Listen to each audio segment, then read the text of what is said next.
5th of Anti-Spring 1904. To Dr. Hawley Faraday, my most earnest and warm-hearted congratulations on the doctorate. Your anxieties were utterly uncalled for, my friend, and your medical degree was an inevitability. I realized that in the face of that which we most desire, it conceived the height of folly to assume, but the acceptance of your thesis was not luck, but written in stone. It is merely the logical progression of your efforts and unsurpassed cleverness.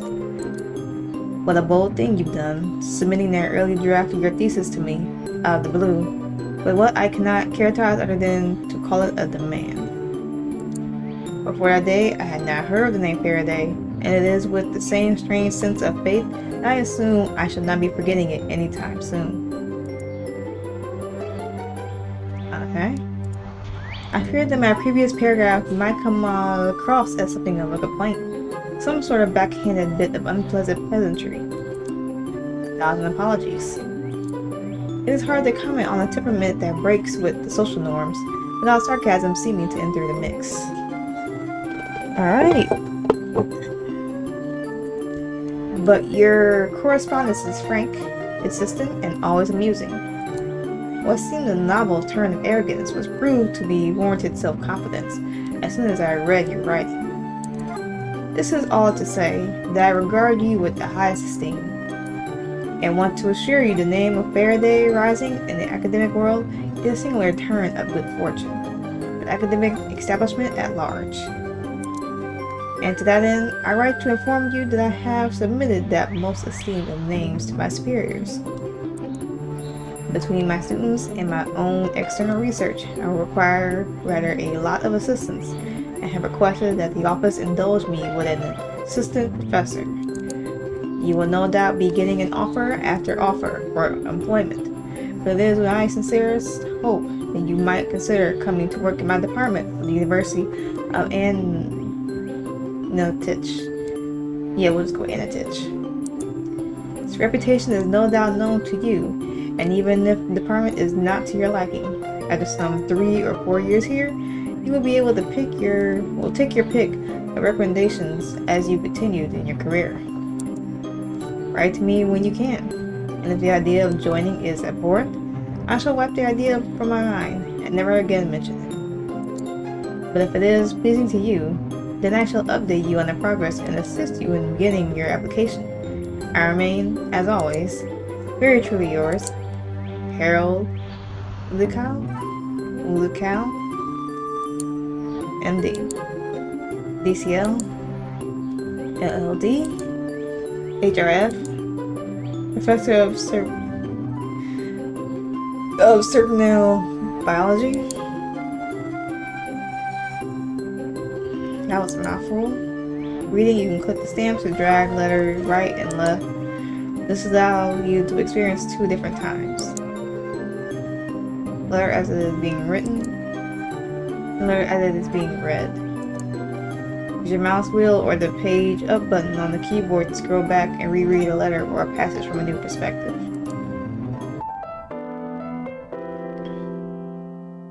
Okay, sounds fun. Let's see.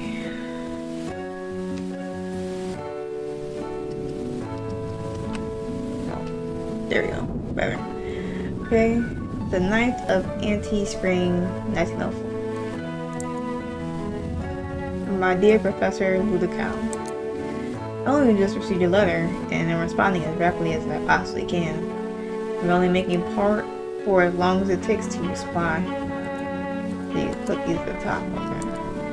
You speak of fortune, but I commend my own sense in opening your letter as soon as it was handed to me. And now I hope that my haste will not render my entire response legible. Yes, 100 times is not enough, but you understand me. You speak very humbly about the University of Antinich, when there is not an academic who does not dream of entering the establishment. I could not hope to afford to attend, and at times it feels as though all odds have willfully passed me over, but you see fit to have me there, working alongside giants, all the same. Take that unceasing enthusiasm you have for my work and use it to impress upon your superiors. I will have that job, because I will absolutely not be foiled in my desire for it.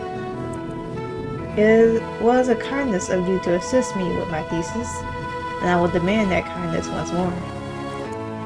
This will need to be brief. Captain is calling all hands to return. Expect a longer letter to follow.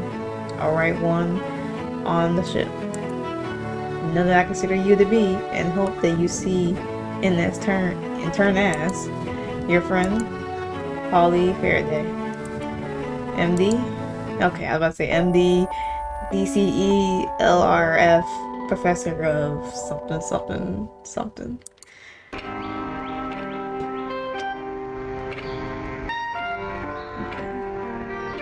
Okay. My dear Dr. Faraday, I received only a letter in this past week, but as I have news, I cannot wait a moment longer to share it with you. The head office has confirmed and trimmed my list of candidates for assistant professor. They had the most proficient sense not to strike your name, as it remained when the list was returned to me. I was given the final selection and refused any time with which to deliberate. You may now choose at your leisure whether you wish to correspond to the title of doctor or assistant professor. The term starts to the second ante annum, and I will be most pleased to welcome you some 2 or 3 weeks early, so you might settle in and come to know the basics of educating university students. The matter is settled, now with your questions, and in time, your arrival. Regarding a different matter, I do hope that you are safe. I don't mean to hover over you like some worrying hen, but you have mentioned that you were at sea currently, sailing beyond the eastern coast and the canal. There are the most dreadful reports of piracy along those shores. I find myself revisiting my childhood eagerness for tales of seafaring adventures, shame burning my face, to think on how carelessly I enjoyed to hear tales of storms and bloodshed. And there are once I stopped to think how grisly they might be for those unfortunates who found themselves in the midst of such events. I will be thinking on you and praying to one of our local gods for your safe return. I do hope that it will not vex you too much. Admit that it is likely more for my peace of mind than it is out of genuine superstition, that I might rescue from the grip of ruffians. Forgive an aging man his little rituals. I trust that I do remain. Your friend, Dr. Harold Kyle. Okay. The 20th of Anti-Spring 1904. My dear Professor Luca, what excellent news, and better that which I inform you now. While I cannot claim to have been untroubled by pirates, I will state that I am sound, and as safe as one can be at sea. I remain largely below deck, though it does please me to emerge at night. The farther one sails from the coastline, the less light pollution there is, and once again, the grand expanse of the constellations emerge, and all is peace. And for the nighttime, I have a condition of the skin, no lack of pigment, for certain collegiate, dusty-wigged foes deemed unfashionable. I hope that you are not of the same mind, and do not take this chance to withdraw your job offer. I also cannot stand to hear you calling yourself aging. You may be my superior in academia, but I have done my diligence. Your age is scarcely 7 years my senior. What it is that compels men in their 30s to call themselves old, I cannot understand. Suppose all ages that are not youth or freshly marriageable are considered dead in the water, Well, barring any additional seafaring catastrophes, I should hope to reach that age myself in a year, and I assure you, I am not yet preparing to be bagged and splashed overboard. Perhaps as the bell chimes midnight in a year's time, it will all become clear to me. Barring that, I will ask you very firmly to wait until your hair is graying before affecting my dear friend with such libel. I have seen your photograph attached to one of your monograms, and when I picture you, it's in the rosy hue of mature, vigorous state. You can be nothing short of that, I rest assured. Regarding your prayers for my safety, do as you wish. Sailors Sailors make offerings, wear charms, and sing their prayers into the night. And for their efforts, we are granted smooth waters and a strong wind. The sea and the winds are not without hearts of their own, and if your local god will put in the good word with them, I see no reason to do anything but accept it. On the subject of that, your thesis was on the super chemical similarities between shrines, churches, and locals where demons and other such creatures make their habits or habitats.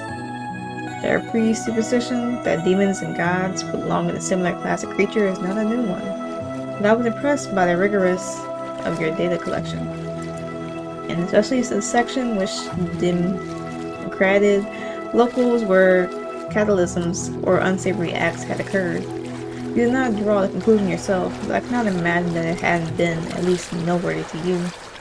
One might expect the church to register highly on your list, but it was instead the prisons, poorhouses, asylums, and battlefields which were of note. I read some of your detractors, who have read between the lines, calling your results blasphemous. They are filled with studies that attempt to explain away your results. They do little more than affirm your findings in my eyes. To that end, I have been taking my own readings as I've traveled, and plan to bring the fruits of my labor along with me. I realize that your own thesis may be an interest which has passed you by, but if there is a chance it may assist in your current undertakings, I should be happy to put it to use. If not, then I will be happy to publish privately, and your works will have one more cross entry of support. Fret not if there is a gap between my letters. It is the ocean which appraised me the opportunity, and not a disinterest on my part, but who remains to be your good friend, Hawley Faraday, assistant professor of supernal biology in the Ditch University. That was a mouthful, but it's all good. Okay, here this man go all excited. 1st of Midsummer 1904. My dear Professor Hawley Faraday, you flattered me immensely, believing that I had not already begun to gray in my mid-30s. It is a common affliction of the high-stress lifestyle of academia, one easily rendered moot with the regular application of dye. Understand what it is like not measure up to an expected image of a man. Frequently, when a man is condensed down to words, the mind's eyes of another is much kinder to him. Your flattering image of me is, I believe, one such kindness. My own visage is a long way to go before it appears either rosy or vigorously manly.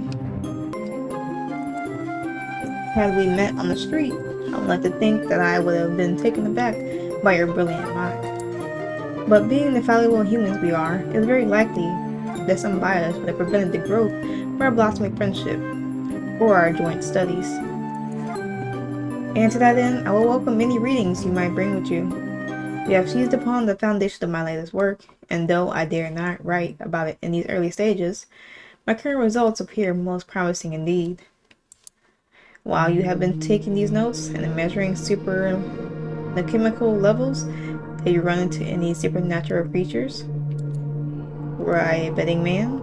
I'll wager good odds that your results show that the chemical levels rise around reports of demonic activity, and that those reports also tend to come from seedier or more wretched locals.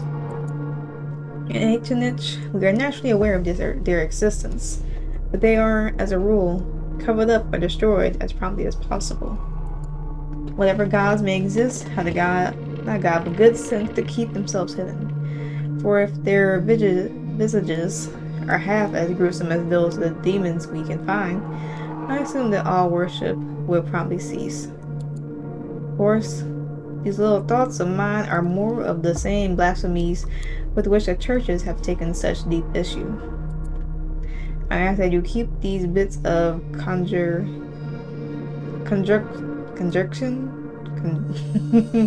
that's a little bit that got me there, but between the two of us, conjecture,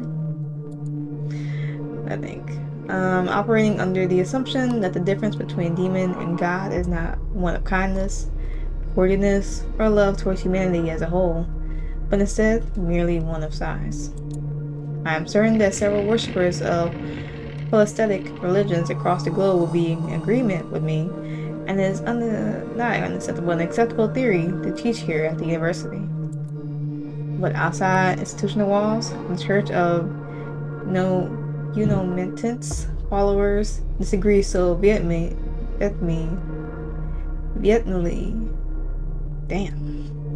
that to utter the truth to their ears is to begin a raging argument. Thus there persists a delicate balance of teaching my own findings and not raising the hackles of some of the school's more affluent and pious donors. So already my research does not come without certain outrage from some corners. What comes next is what I truly must request you to keep quiet about. For if we are to follow this line of scientific inquiry, where next shall we take it? I suppose we shall make a small game of it, Assistant Professor Faraday. What is it to be done next, keeping in mind what our research has told us? It is with utmost eagerness that I await your next letter, and trust that I remain, as ever, your good friend, Harold Ludicow.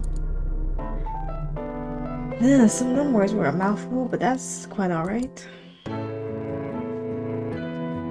The 12th of mid-spring, 1904. My dear Professor Ludicow, simple game you pose, presupposing that gods grow from demons, that demons can be found in unsavory areas. What is the next line of inquiry? The entrepreneur would ask where they might be found a way to market this knowledge, profit off of it. The charitable types would ask how we might use our findings to prevent further harm to the less fortunate, those whose homes are attacked and terrorized by demons. But we are seekers of truth, are we not? There is not enough data to accomplish anything yet. We do not yet know why demons seem drawn to areas where one might expect sufferings to occur. Though I would hazard a guess that the entire train of thought is backwards. That demons might not be drawn to them, and that these places might be their genesis. In the monotheistic religions of the continent, there is always a supreme deity who has made all. But if man does not come from God, and God come from man, the average monotheistic worshipper cannot, no doubt, cease contributing to the collection plate. Especially if, as you seem to be implying, it is the less noble sentiments which birth such beings. Gods are born due to agony, then it paints a very grim picture of our existence, does it not? Very cynical of you. But it matters very little whether you are cynical or an optimist. It matters only whether you are right. And this is a line of inquiry that, even if your hypotheses are proved wrong, will bear some fascinating data. You haven't convinced me, but I look forward to the research nonetheless.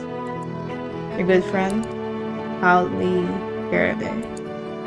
P.S. It comes to mind right now that my answer might in fact be wrong. My line of logic could be far from your requested answer, and that I will have penned something so inherently blasphemous that even you will balk. But I think not. You and I are too alike in mind for me to have arrived at the wrong conclusion. You write like a gentleman, and there is something wild in your way of thinking. And as for myself, I am much, much too clever to have erred. Alright, let's save. Just cause why not? 27th of mid-spring, 1904. A most dear and clever Professor Faraday. It is arrogant to know that one is correct? Surely not. It is a measure instead of confidence, and a sign that they see clearly. Forgive my trepidation. This little test was necessary, for I have heard my ideas called unthinkable, and wish to ensure that your mind was quite capable of thinking as mine does. Can you imagine my delight upon reading, as you both passed my test, and delighted upon my motivation? It is a wondrous thing to hold a secret in one's heart, and, without uttering it, to hear it reflected back through the words of another. I scarcely know where to begin in sharing what proof I have with you. It is written down in dozens upon dozens of notebooks, and references countless texts. Such a study must indeed be done in a study, and thus must wait until your arrival. So much more is the pity. I've had additional desks and some shelves brought into my office at the university, so that you will have a workspace of your own when you arrive. If you should require additional space, I clear out much more of my own possessions. I do the bulk of my research at my home, however, which has on its grounds an operating theater adjoining study. From time to time, I have hosted public demonstrations with the occasional dissections of caviars for the benefit of students in the greater biology department. But it is primarily a private space, and with such an abundant area in which to work, it would be selfish indeed not to offer all you might need of my university office to you. Hearing of your travels and being reminded of my thesis, it recently inspired me to take upon additional field work. It's one thing looking into reports of demonic activity, setting up vials and strips of film, waiting for a superchemical residue to enter to the vials, then trickle up the film, making itself clear enough to take measurements. But it's another step forward entirely to try to outpace the subjects themselves. One might as well ask people if their homes are simply infested with rats. Finding a delicate way to imply that you believe someone's property to be possessed of demon is tricky, and the same rhetorical stratagem will not work on two different people. The most discretion must be promised and upheld. My position at Antonich offered me some advantage, and confers upon me an authority that the layman would lack. But even then, I have little to offer, unless I lie, and claim that I have means of removing the demon that plagues the people with whom I speak. The large destructive species, why we refer to these categories of demon as species, I have an increasing doubt that they reproduce as living creatures do, are simply enough to identify. Their cruelties are fierce, and often cause property damage, or even loss of life. And when the police is called, papers are always filled with stories of triumphant battles. Such demons are rarely a match for a trained man with a pistol, but I'm beginning to collect more and more tales of more subtle demons who act in the most erratic of manners. Small toys constantly found under the feet of parents, whispering things about their children, disappearing when I come to call, and then reappearing in their children's cradles later on. Small, wriggling mouths that attach to the banks of people's mouths, blowing frigid air down their throats, preventing them from voicing concern. Demons who lurk about vanity mirrors, leaving identical, reflected messages in the dripping ooze, miles and miles apart from one another. These subtle species, loathsome term, are frequently reported to the authorities, and thus is the woeful lack of research on them. I cannot speculate as to how many might be out there, but there are certainly more than the 5 commonly accepted species, and often I cannot validate these claims with my own eyes. It was only the super and the chemical readings that prove validity. I have been in one's home at least, where the readings were nearly double, but I've seen this type of church, not a tar, but altar. I might doubt that any gods were present in that church, but as for the home, I will be returning in a week. Those readings are much too fascinating to pass by. I look forward as ever to your return correspondence, and remain as ever your friend, Harold the Cow.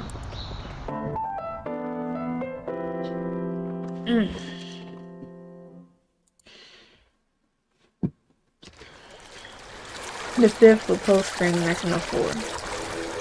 Let's see, where's James?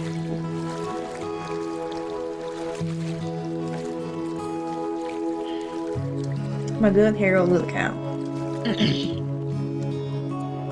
I knew that one was right. There wasn't a doubt in my mind. And by the winds, you step into a manner, you really leap into both feet. Do you ever read fiction by any chance? There's many a morality claim that will discourage you from such rash exploration of a home undergoing a severe demonic possession. If I were to arrive at Antonich, only to learn of your sudden and grisly demise, then I would be quite upset. Are you capable of self-defense? I am no scoundrel, but I have in my time blackened the eye of 1 or 2 obnoxious pirates, and could put my fist to work once more. But only if it were a very little demon, I must say. It is not cowardice that compels me to speak so, simply that same clear, pettiness you yourself mentioned. Still, chief among all the mysteries before me, the one I wish most to unravel is that of your preference. In regards to drink, may I clarify? I imagine you to be a man of refined palate, I think. Whereas I could not tell a sherry from I do not know enough types of wine to list more than one, even for the sake of displaying my ignorance. However, do not suppose that makes me uncultured. It is true that the sea spirits are both a vital pastime and a source of nutrition. On our vessel, the captain not only transports rum, but her wife is familiar with the processes necessary to produce it. She has several tricks which enable her to preserve plants for long periods of time, and these fresh ingredients allow her much freedom in the production of new and strange spirits. Indeed, her own experimentation formed the basis of my own fascination with chemistry when I was quite young. This ship can be troublesome home, and I long for dry land, but her kindness and diligence are among the rare things I miss when I am away. All this to say that while I may not have sampled aged sherries, or some form of dessert, white wines, or whatever is in the vogue in Antonich, I have had rums and ice wines and ciders beyond compare, but it's still a bottle from them to bring along as a gift. Fret not about whether it will be missed, but what goes round comes round, as they say. I cannot exorcise from my mind the idea of you so willingly leaping into the fray with demons, and again implore you to exercise caution. I have seen such demons on my travels, and lengths to which local surgeons must go in order to remove them from the afflicted are ghastly and terrible. You may be familiar with the removal of man's body parts in a clean surgical setting, from a body which has no use of them. But it is rather a different thing to see an arm or eye, really when an entity removed for the safety of its bearer. It is no calm, curious undertaking, but a noisy yet fundamental, horrific one. You may think that I jest, or that sailors can. I am partial to telling tales, but do not think of these times with a lucid amusement. And my otherwise pleasant thoughts of you become most grim indeed when mixed with these grim memories. Thus remain cautious, and I shall remain your anxious friend, Hawley Faraday. Okay, I think this is a good point to stop because we are about to hit 30 minutes and I did not know I was doing it that long. Well, that we have been going on this long with this. So this is cool. Hoping this finds you well. Credits are right here. It's the prequel to the case of the Serialized Killer. Written, coded, and drawn by Alexis Royce. Here are the rest of the credits right here. Of course, if you want to play this for yourselves, everything will be in the description below. I do like the dialogue and letters going back and forth. It is more complex vocabulary, but that's totally fine. I like a little bit of a challenge, so that's really okay.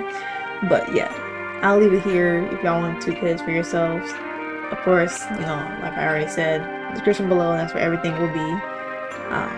So yeah, hopefully y'all enjoyed this video also. Of course, if y'all did, don't hesitate to like, share, comment, subscribe, all that fun stuff. And with that being said, Happy New Year, Happy Holidays. Hopefully 2023 is an even better year. So yeah, so gonna end it here. Hopefully y'all had a good day, good yesterday and better tomorrow, and then we'll catch y'all in the next video. You came through the door, had the next table, your whiskey neat. The lights were dimmed as our eyes met and you saw me.